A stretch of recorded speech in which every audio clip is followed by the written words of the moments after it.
Good morning class. आज हम आपको कूलॉम्स लॉ का वेक्टर फॉर्म पढ़ाने जा रहे हैं। कूलॉम्स लॉ का जो वेक्टर फॉर्म है उसको समझने से पहले आप इसके बेसिक कॉन्सेप्ट को समझिए। सबसे पहले हम आपको पोजीशन वेक्टर और यूनिट वेक्टर को बताएंगे, क्योंकि इसका एप्लीकेशन कूलॉम्स लॉ के वेक्टर फॉर्म में है। तो हम आपको सबसे पहले पोजीशन वेक्टर बताते हैं। पोजीशन वेक्टर,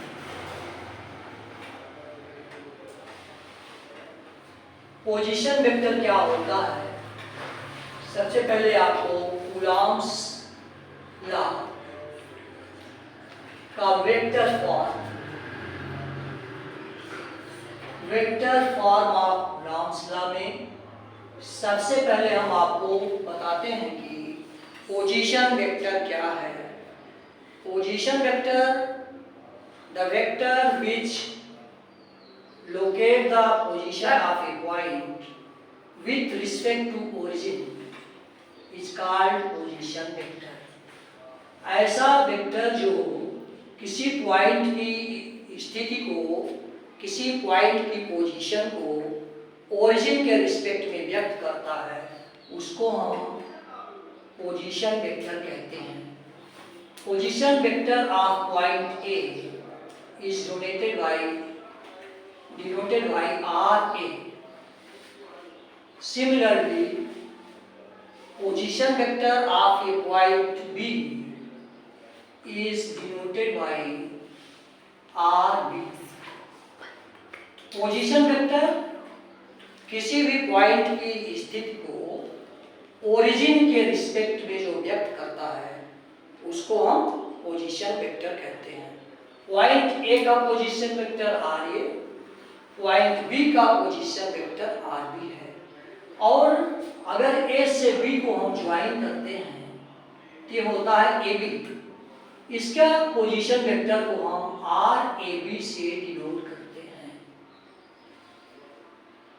इसमें आप देख रहे हो वेक्टर सम के रूल से RA plus RAB equal to RB।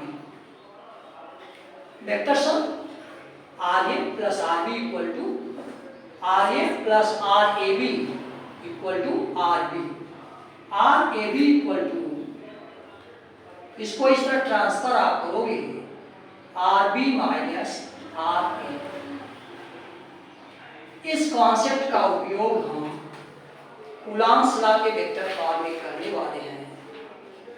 RAB equal to RB minus RA।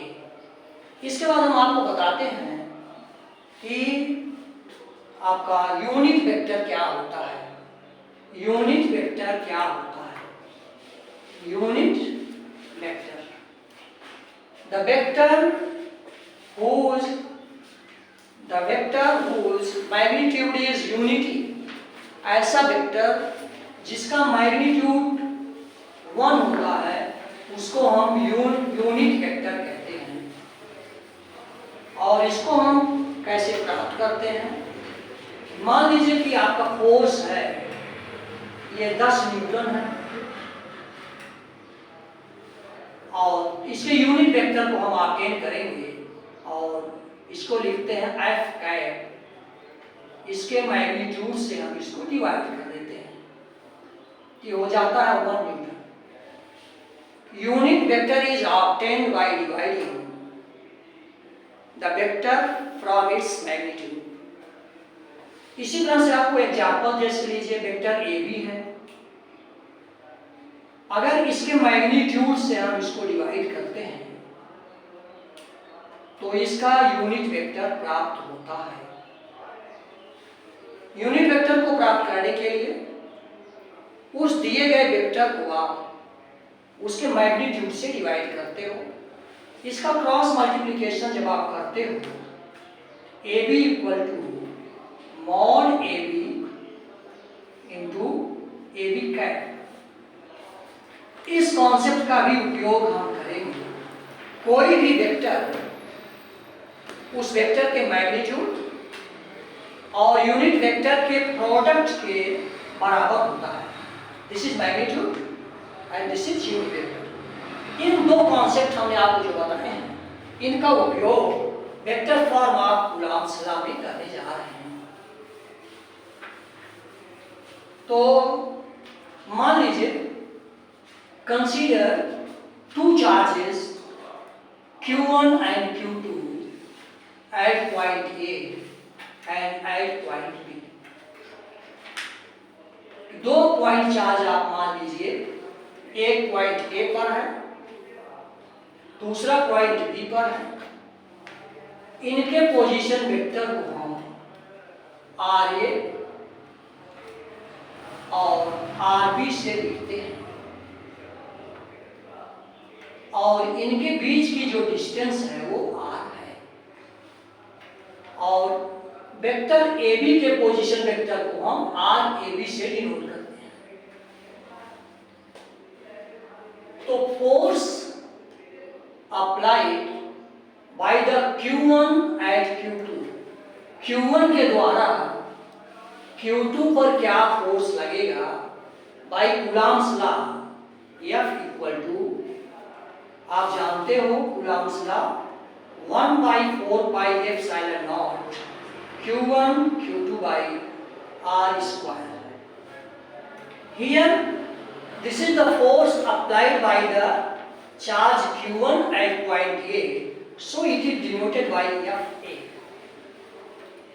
ये होता है फोर्स की स्ट्रेंथ, और इसका मैग्नीट्यूड इनटू होता है पोजीशन वेक्टर RAB कैप। अभी आपको हमने ये बताया था, इसका जो कॉन्सेप्ट था, किसी वेक्टर को हम उसका मैग्नीट्यूड और यूनिट वेक्टर का प्रोडक्ट लिखते हैं।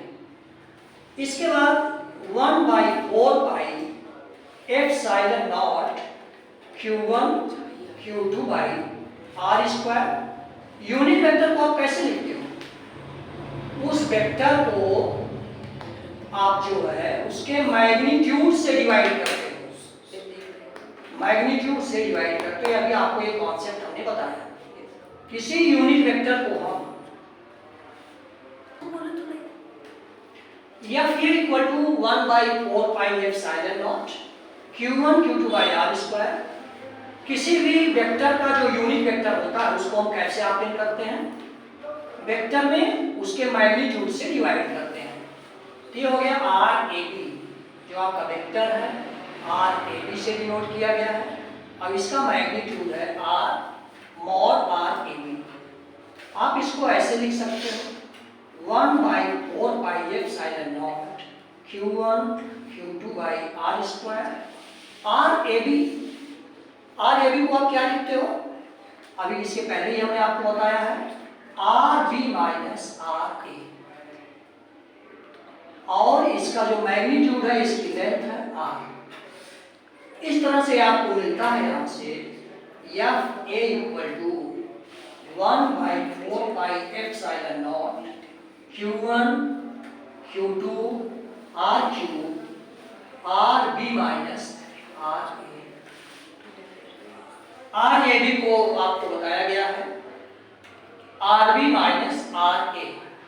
इस तरह से FA के द्वारा B पर जो फोर्स लगता है वो हो गया FA equal to 1/4 epsilon naught Q1 Q2 RB minus RA।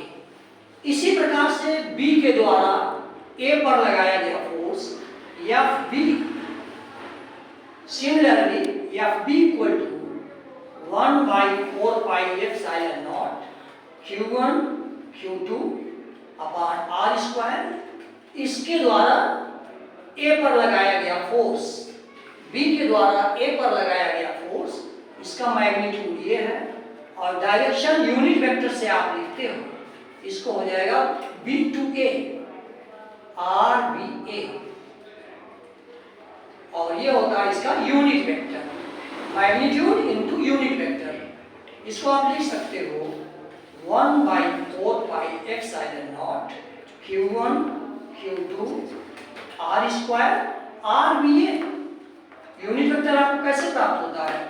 दिए गए वेक्टर को उसके मैग्नीट्यूड से डिवाइड करना, RBA, और इसको आप लिख सकते हो 1/4πε0 Q1 Q2 R square. Magnitude इसकी लेंथ होती है, इसको आप R लिखेंगे, R square into R equal to RQ। RBA को आप क्या लिखोगे? RA कॉन्सेप्ट का इस्तेमाल करिए जो कि हमने आपको बताया था, RA माइनस RB।